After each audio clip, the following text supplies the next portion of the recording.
1940, with Walt Disney deliberately deciding to sit out this Academy Awards. After 8 straight years of dominating the competition, we're finally going to see some variety in the winners. We are going to see, for the very first time, someone take the award from Disney.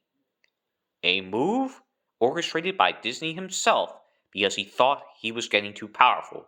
And I agree with that.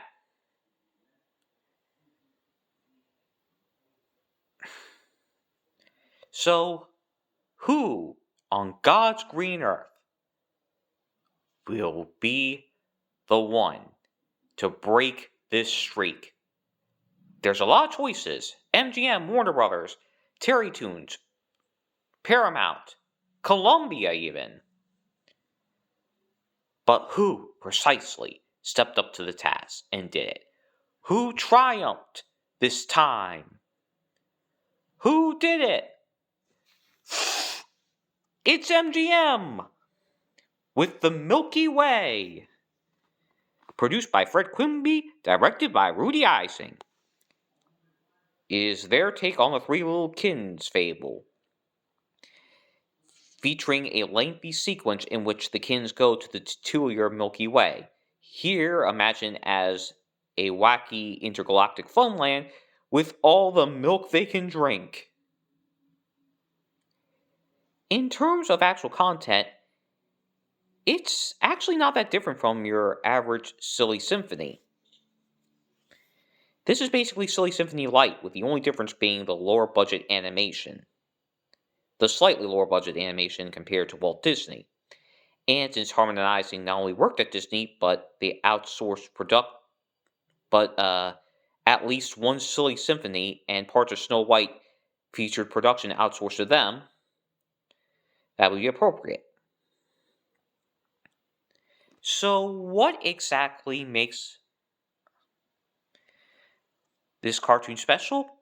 Nothing really, except that it's one of the most controversial wins of all time.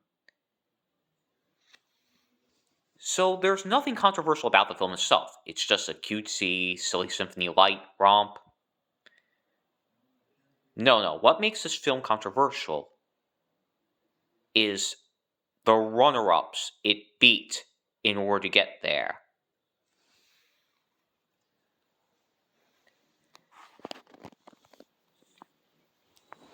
"1940 was a very important history. It was a very important year in the history of animation. And the runner-ups are the main reasons why. In second place, we have a Merry Melodies cartoon. A Wild Hare, directed by Tex Avery, with a story from Rich Hogan, featuring master animation from Virgil Ross, and an excellent score by Carl W. Stalling. Avery had defined what the style of Warner Brothers should be by this point. And every other director in the studio, the other 3 directors at this time, Bob Clampett, Friz Freleng, and Chuck Jones, took it to heart. Well, mostly took it to heart. Chuck Jones actually stayed it off for quite some time, but we'll get to that later.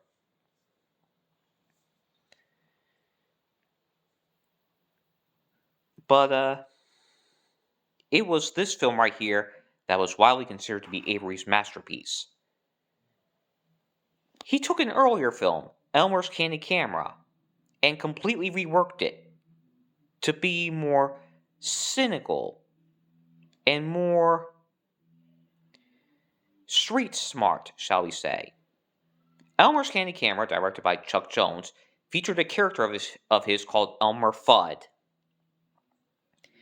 In Avery's films, he was an odd-looking character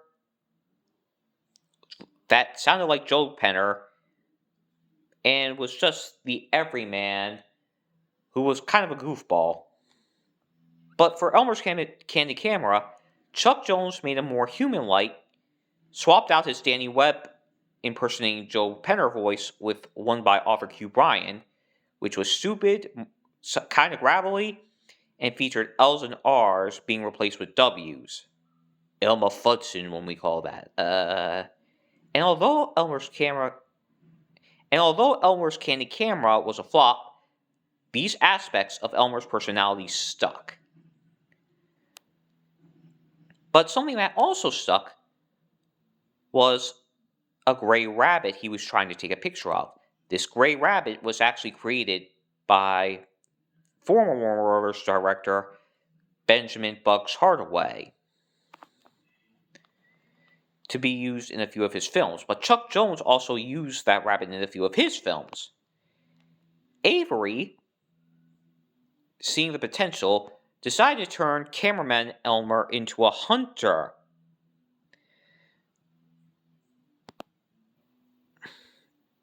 Decided to turn Elmer the cameraman into Elmer the hunter.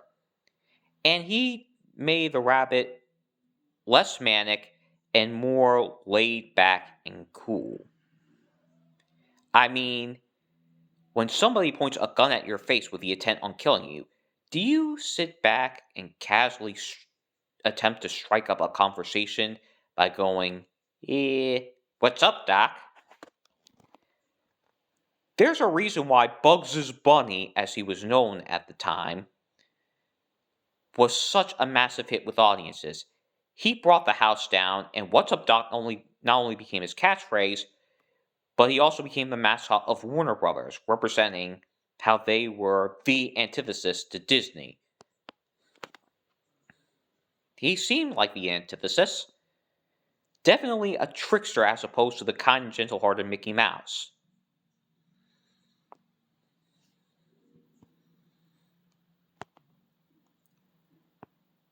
Bugs Bunny will later be known as Bugs Bunny. And the studio had finally found a sustainable recurring character. And they would a definitive face for their cartoon catalog.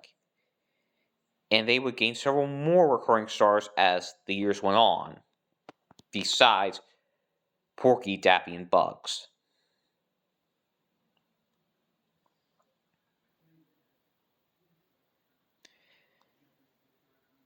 Now, Avery would go on to have a long career afterwards, but it wouldn't be at Warner Brothers, it would be at MGM. Speaking of MGM, some other major things were happening there too. One of the many cartoons, the many MGM cartoons were one-shots meant to find a new character.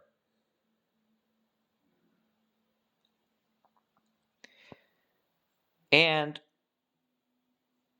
in 1940, this year, they found their answer. One of their short subjects was called Puss Gets the Boot, produced by Fred Quimby, and starring the cliched, even by this point, plotline of a cat and mouse going at each other. The blue cat was called Jasper, and the brown mouse was called Pee-wee, though the co-director insists it was Jinx.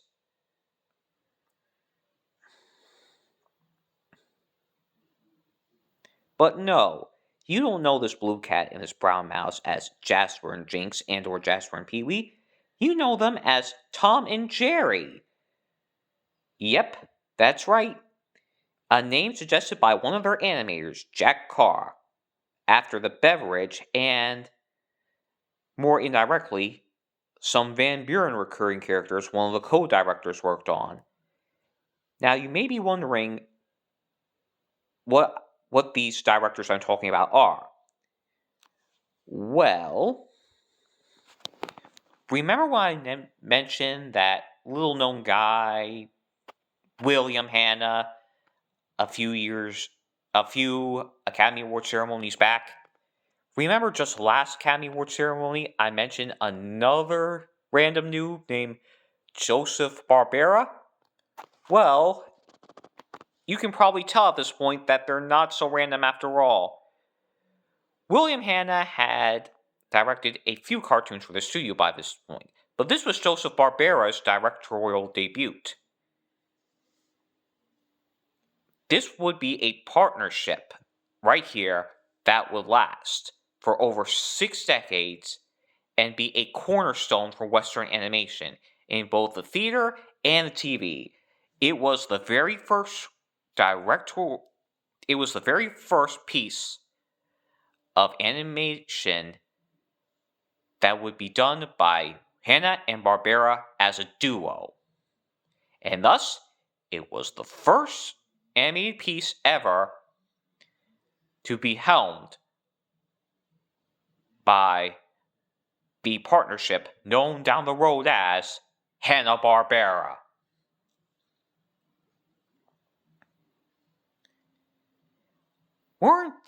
Wasn't that lovely? That spiel that I went through? But do you see why it's all controversial now? You cannot state that this was not a snub on the Academy Awards part.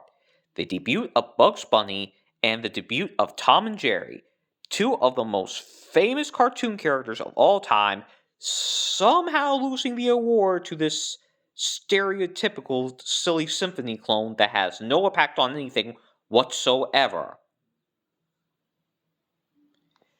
All animation is Disney is still on full display here, even though Disney himself is not present. And let's just say that sucks. That is going to change, thankfully, but for the time being, that sucks. Alright. I better stop talking about the Academy Awards right now. It's a short day tomorrow, but it's also a big day. Because I plan on covering what is going to be the longest Academy Awards ever, the longest animated Academy Awards celebration. Let me catch my breath. It's just so tense, okay? I'm spending tomorrow, the shortest day of the year, covering the longest Academy Awards for Best Animated Short Subject ever. So, for now, this is the Man from Wackyland, signing off, about to rest massively, notifying you that was 1940.